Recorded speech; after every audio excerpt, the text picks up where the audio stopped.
I'm just playing. Welcome back to 4C, Convention Commute Car Chats, Comic-Con craziness, children. So stupid. 8C is the unofficial name, yes.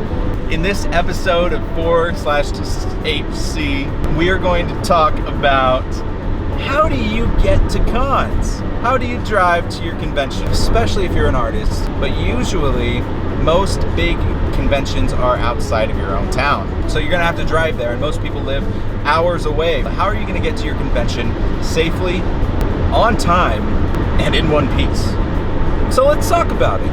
The biggest problem that you might have, especially with a drive that's more than 2 hours, is the hypnotism. This is a pattern-based, hypnotizing, sleep-inducing experience. And I don't know how a lot of drivers out there, like truck drivers, can do it. It's torture. It really is. As I get older, I find myself not looking forward to the drive as much as I used to when I was a kid. Like, oh, I can't wait. I'm going to listen to my favorite CDs. I'm going to put some cool podcasts on or something and, really enjoy the drive. Just enjoy the scenery. No, after like the third drive, you're like, can this be over? My God, it's like looking into those old-fashioned black and white spirals that start in the middle, right? And they go outward, just like old hypnotists used to use. It's the same exact effect. Staring directly at this straight road in front of you, it's just a big, long stretch of pavement with a perfect yellow line and a patterned, perfectly timed dotted white line on your right.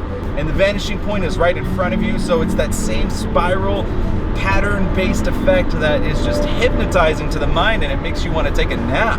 So how do we get around that? How do we alleviate that need, that urge to just fall asleep at the wheel, right? That's a big problem that a lot of people, especially artists driving to cons where they have to work.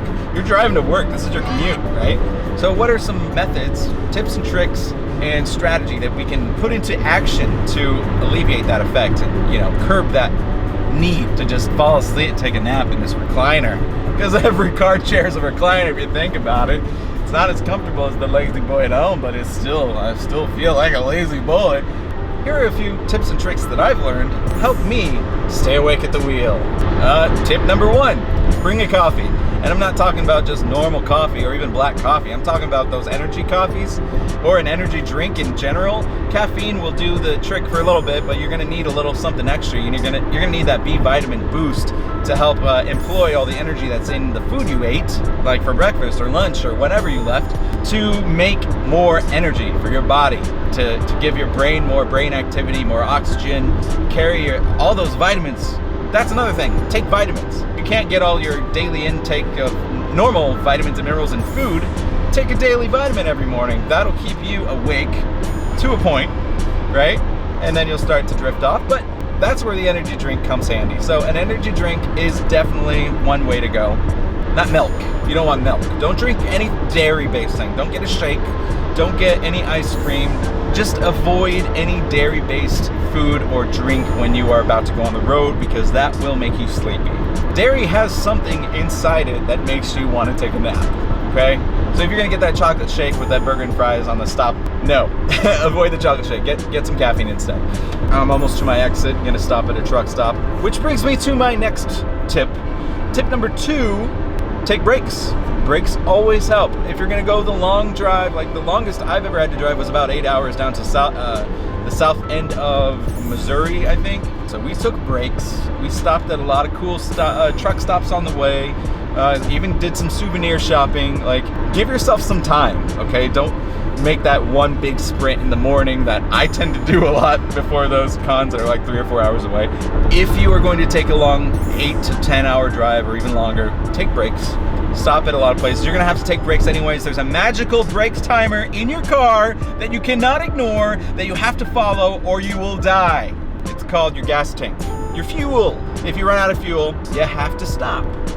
So while you refuel, stretch those legs. Get yourself some blood flow back into your brain and your body and your muscles. Stretch the legs, do some jumping jacks, some burpees, whatever you gotta do to keep those brain halves functioning as one to keep you awake.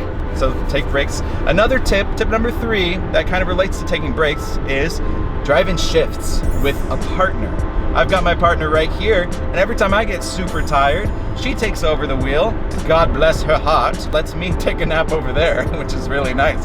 I've only done it ever three times, maybe four. I can't remember. I think it was three major ones, and maybe the fourth one was a small drive, like the last 20 minutes right before we were right in that home stretch of getting home. I was like, okay, I can't handle it anymore. Take over. And thank you, by the way, for every time you help me. I appreciate that.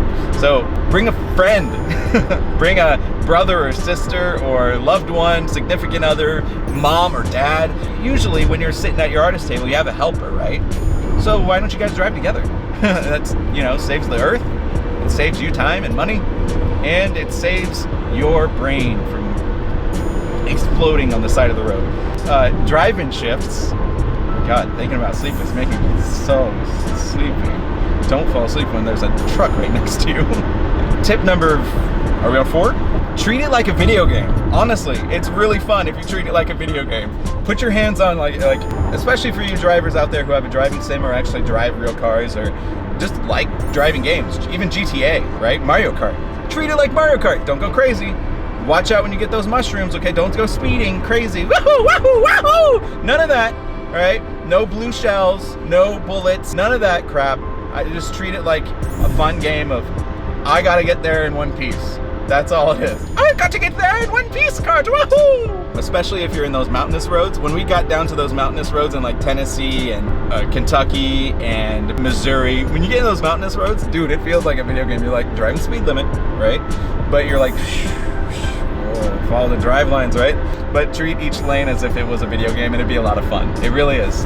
So, next tip, 5 or 6, one of those. Next tip, music. Listen to music. And I'm not talking about that muzak or something that would be background music. Don't listen to your favorite songs unless you're going to actively participate in them and sing the hell out of them and rip out those vocal cords, or you'll just treat them like background music. You don't want background music for your drive because that is a lullaby, okay? No lullabies. Nothing that will lull you to bye-bye. You want music that will keep you upbeat, rocking out, and focused. A good example is for anyone who's actually made music before, if you're a composer, if you're someone who's participated in music creation, jazz. Do not sleep on jazz. Literally, do not sleep on jazz, kids. Jazz is magic. It is music magic. Even if you hate jazz, listen to me for 1 second. You have to respect it. Music is based on patterns. You are being tortured right now with this hypnotizing pattern of this road, just like forward, and it never stops coming forward to your brain, right? And your eyes start to just drift away. The thing about music, if you listen to the same old songs, it becomes a pattern. Verse, chorus, bridge, verse, chorus, bridge. Every song you've ever loved is a pattern. Avoid those, unless you're gonna sing the hell out of them, like I said. This should be a tip in itself, kids. Jazz. Listen to jazz, because every jazz song is made to be unpredictable. Their patterns are so outside of the norm of verse, chorus, bridge that you're going to want to find a pattern. Your brain works in patterns, and it is dying for a sense of normalcy. It's called survival. That's how we survive, is on patterns. So once you find the pattern, you feel secure and you're ready to move on to the next pattern. But the thing about jazz is it's all solos. And the solos are built with unpredictability and fun in mind. So it's teasing your pattern-based brain and like tickling the ivories, as they say. So you hear the piano and you're like dun dun dun dun dun dun dun dun dun dun. Oh, that's cool, better. But before they go back to that that you were expecting, they're like I'm like, whoa, brain, keep up. Now the entire time you listen to that jazz, that's the effect your brain will have, because jazz is a different kind of music. It uses both halves of the brain in unison to try and figure out a pattern. But if there's no pattern there, you're not going to figure anything out. And what does that do to you and your brain? Keeps you awake. So if you're really, and this might just be a last resort, like the last straw that you pick out of the bunch when you have no other option, put on some jazz that you've never heard before. Go to that weird lower end of the dial jazz station that the college puts on in the area, right? So yeah, jazz is a good way to keep yourself awake. What are the other things? Oh, and another good audible way is to listen to a podcast or a news station, something that you want to keep up to date on. Podcasts are great, sure, but you want to avoid the ones that are just talking about opinions so much. Most people don't care about other people's opinions. That's just how the world works. And that's just the way people are, They don't really give a shit when it comes to other people's opinions. They'll listen to it and they'll think, oh, that's cool, that's great, that's good to hear. I respect your opinion, but I think this, So if you're going to listen to an opinion-based podcast, make sure it's one that you can actively participate with in your brain. A great way to have a story that you can actively participate with, a podcast that you can keep your brain interacted with, is to listen to a fiction podcast. A story-based, narrative-based podcast will keep your brain guessing, what's next? Ooh, what's next? Cool, I can't wait for the next episode. That keeps you awake. Enjoy that. That is another great option for keeping yourself awake. Another great option is to listen to Mondrea Memories. My podcast has just recently been remastered so that it sounds pretty badass when you listen to it in a car. It's full surround sound, like 5-speaker optimized audio at this point. So please check that out, Mondrea Memories. It's on all podcast apps pretty much, and it's free to listen to. The entire first season and all the bonus episodes are now free to listen to everywhere that you get your podcasts. So check that out. I'll leave a link down in the description, as well as all my other links on my link tree. We have to get Castaway. I forgot. Shameless plug, but whatever. It's my channel. You came here for a shameless plug, right? That's what YouTube is all about, is shameless plugs. So I hope you enjoy Mondrea Memories, and if you have, let me know if you like it. Oh, it's so bright. I know you can't see me in my face. So we'll wrap this video up. If you have any other tips on how to stay awake and not end up as a crumpled bit of junk and metallic scrap on the side of the road, and make it to your convention safe and in one piece, please leave those in the comments below. Let me know what you think, and what's your trick to staying awake in the car? Because car rides suck. At first they're fun. They're really fun if you bring a whole team of awesome people that you just love bantering with. But if you're by yourself, or if you're just chill, it's going to be kind of boring. So keep your mind active. Different ways you can keep your mind active is solve the puzzle of Mondrea Memories if you want, sure. But if you have any of your own tips, leave them down in the comments below and let me know. But for now, thank you for joining me on this new episode of 4C Convention Commute Chat. Comic-Con craziness. Kids, children, always forget that last one. I hope you enjoyed this episode. We'll see you in the next one. Also, if you're drinking all those energy drinks, don't forget to mix in a water, bud, because you want your bladder to be kind of full but not too full, so you're like on the edge of having to really go pee but not really needing to go pee, because that'll definitely keep you awake. Yeah, have you ever had to go pee in a long car ride and you don't see any rest stops for like the next 50 miles and you're like, okay, there's no way I'm falling asleep now? That'll keep you awake. Also, another note in regards to music, Eurobeat intensifies everything.